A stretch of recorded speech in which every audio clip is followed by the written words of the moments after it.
जिल्हा स्त्री रुग्णालयाची यंत्रणाच व्हेंटिलेटरवर. कर्मचारी अधिकाऱ्यांची तीव्र कमतरता. जिल्हा स्त्री रुग्णालयात दिवसाला 20 ते 22 प्रसूती होते. एका महिन्यात हा आकडा 400 पारही जातोय. 100 खाटांचे हे हॉस्पिटल आता रुग्णांनी भरगच्च भरले आहे. असे असताना मात्र वैद्यकीय अधिकारी, प्रसूती तज्ज्ञ, बालरोग तज्ज्ञ, स्टाफ, नर्स यासारखे अनेक पदे रिक्त असल्याने विविध संकटांचा सामना करावा लागतोय. कर्मचाऱ्यांची तीव्र कमतरता भासत आहे. प्राप्त माहितीनुसार पूर्णपणे एकूण 48 कर्मचारी अधिकाऱ्यांची आवश्यकता असताना केवळ 27 पदांची पूर्तता झाली आहे.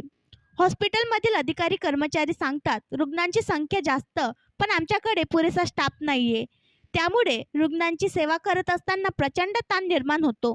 याबाबत वेळोवेळी वरिष्ठांकडे रिक्त पदे भरण्यासाठी सतत पाठपुरावा केला आहे, पण अजूनही काहीच झालं नाही.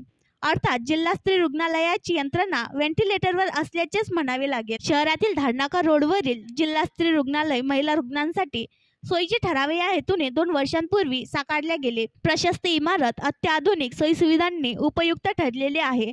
परंतु कर्मचाऱ्यांच्या कमतरतेमुळे आरोग्य सेवा गडबडली आहे का, असा प्रश्न देखील उपस्थित होतो. अर्थात काही दिवसांपूर्वी एका नवजात बाळाला मृत्यू झाल्याची घटना होती. डॉक्टरांच्या हलगर्जीपणामुळे बाळ दगावल्याचा आरोप नातेवाईकांनी केला होता.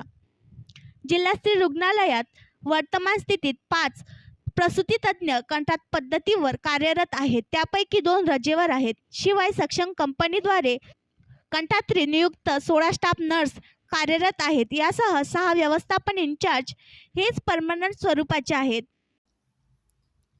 आणखी नवीन व्हिडिओ पाहण्यासाठी आमच्या देशमुख एक्सप्रेस न्यूज चॅनलला सबस्क्राईब करा, लाईक करा आणि शेअर करा.